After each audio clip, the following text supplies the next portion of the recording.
One of the big things for us at Bulk Cup of Coffee is this idea of healthy and helpful conversation in a world that is full of conflict. So there's like always this thing of like fight, and we're terrible at this idea of dialogue, or how to actually have a conversation, how to listen, how to understand what that person's saying, and our catch tag is confidence, not certainty. So holding everything with kind of an open hand. And one of the things, to kind of close us off, I'm asking this question: how do we have healthy and helpful conversation about the top of eschatology, especially when there is differings of opinion? Now, the three of you sitting here, I think on the majors, on the overall perspective, you're all on the same page. It's probably the main reasons why you can share a stage here. But there's going to be disagreement between you guys. Obviously, there's going to be nuances. So how do you guys, between the three of you, how have you found, to find that balance with have respect? But also let's take that question to the next step. How do you have healthy and helpful conversation with people who are hostile? Or maybe not even hostile, but even just like aren't there to accept. So how do you have a conversation with somebody that is like, yeah, it's convinced of their view, that may even lean towards the side of certainty. So how do you have that how have you guys, done that where you can have that disagreement but still find unity? But also when you're having conversations, or for the person who's watching this, how do they have a healthy and helpful conversation? And then I'm just going to ask one last question at the end. I'm not the one. Well, I like to press on either of them to know that whether they're going to change or not. If they're both so stubborn they're not going to change, I'm done. But we do try challenge each other. But 98% we're in full agreement. But it's those minor things which most people couldn't care less about. They don't even understand our discussion when we're talking about those minor things. But I think one of the things is we already like and respect each other. Yeah. I think that's, even if we did strongly disagree on some things, because we like and respect each other, we would be able to have those conversations. Sure. Which is why, if you're here or if I'm speaking at your conference, we're able to publicly even pull each other's leg a little bit about theological differences, because it does not affect our relationship. Yeah. I think for me personally, with my personality type, I could only have these kinds of an in-depth conversation with someone who was totally certain of a different view if we already liked each other and could have a healthy relationship apart from that discussion. But if it's someone who, I don't know you, I've never met you, I don't really care to get to know you, but I want us to discuss this topic, I personally never find those healthy anyway, So I think the basis has to be, I think the relationship has to be the important thing. Without the topic, then those people are able to have strong disagreements and still maintain the relationship. But unless you forge Jesus, it looks to me like the first year of Jesus' ministry, he spent time just kind of like befriending his disciples. Yeah, he was preaching and he was telling parables and he was healing and he was showing them a thing or two. But the big conversations were not until closer to the crucifixion. Right, guys, I need to sit you down. I need to talk to you about some serious stuff here. They had built trust by that time, But if it's someone who doesn't know you, doesn't respect you, has never built trust with you, they're going to just write you off as, I just disagree with them, as a heretic or something like that. So I think the difficult conversations work best with people whose relationship is not based on that topic. Do you think it'd be helpful to put in that idea of, even if you don't know that person, but noticing a difference between a person who is ready to listen versus a person who wants to just have a fight? Yeah. Would you say that would be a fair assessment? But how, is it worthwhile even trying to dialogue with a person who wants to fight? The people that put nasty comments on your Facebook page or your blog comments or send you emails, they don't want a conversation. Do you know?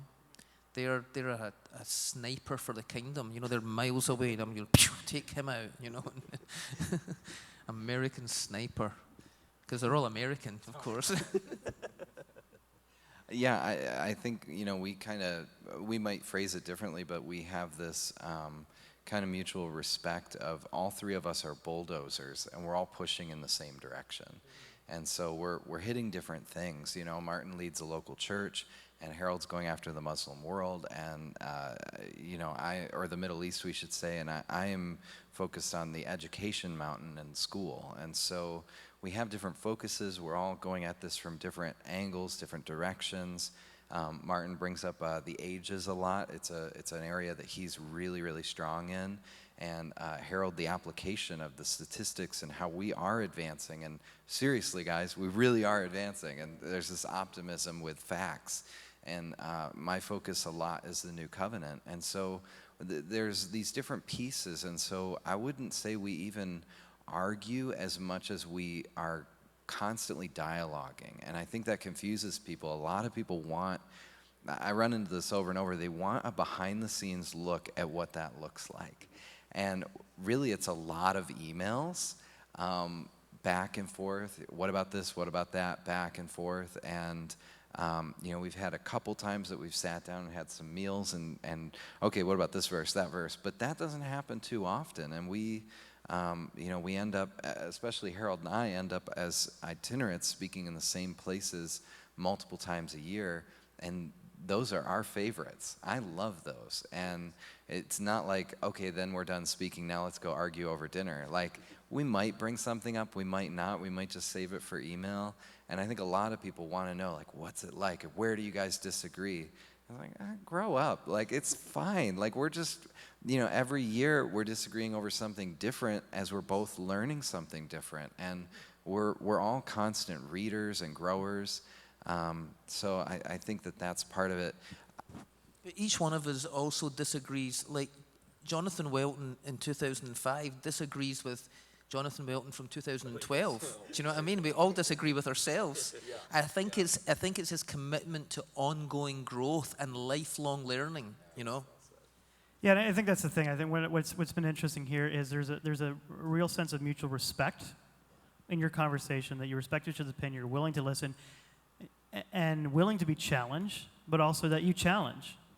So there's a sense of there's going to be disagreement, but there's also a sense of charitability in the midst of your conversation, where you might leave a conversation still all disagreeing, but then you're still okay to be, that does not going to destroy your relationship just because you're disagreeing on what some people might view as even major things, but that's not what's deterring your relationship. That relationship is built on the core values of your unity and things like that. As one last thing, and I know it's going to be difficult for you guys, but I want each of you just to pick one thing when it comes to this idea of eschatology that you need to get right. So there's going to be three different, well, maybe all three of you pick the same one because there's only one thing, but when you think about the idea of like the things we need to get right, like obviously we could go into a long conversation about that, and I would recommend people to read your books if you really want to get into that. But if you were to pin like the thing that right now that you're thinking, you're looking what's going on, what's the one thing when you look at eschatology you need to get right?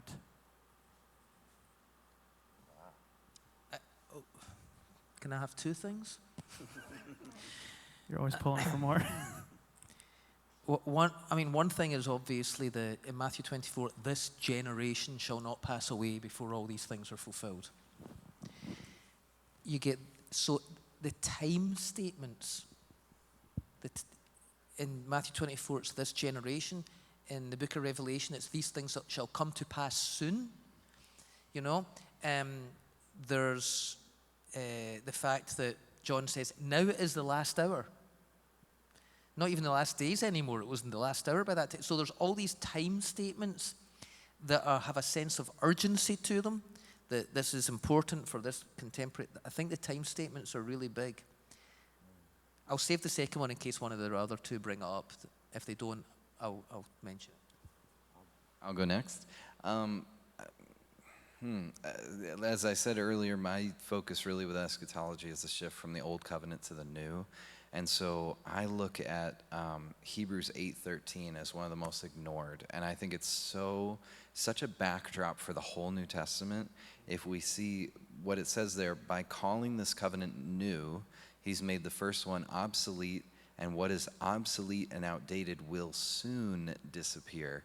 I think that's the missing piece for so many people, is they think that the old covenant just instantly was gone at the cross, and now we're instantly fully in the new covenant. The cross created a new covenant, and the cross made the old obsolete and outdated, but according to Hebrews 8:13, it will soon disappear, which is written in the late 60s AD.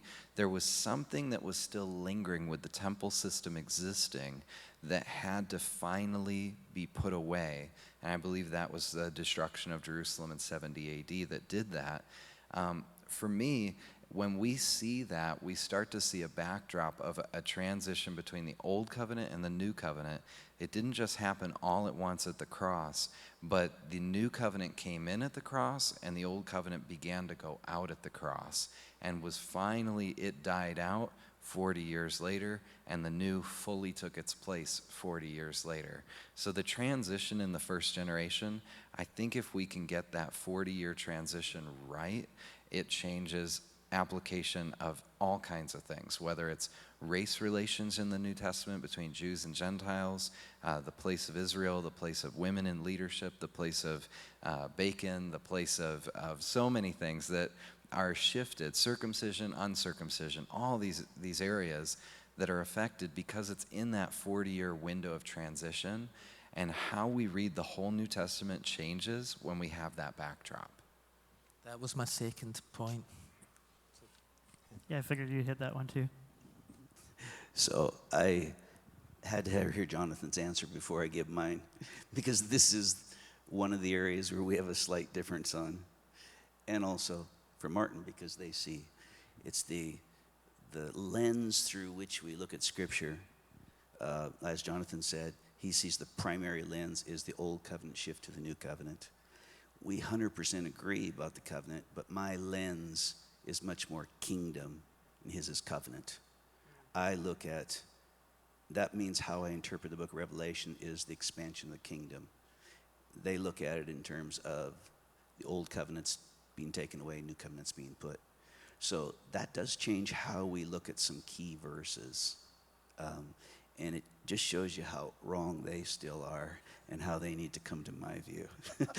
No, we will never, we're not going to solve this right now. It's something we jab each other about. But it's just a slight perspective different.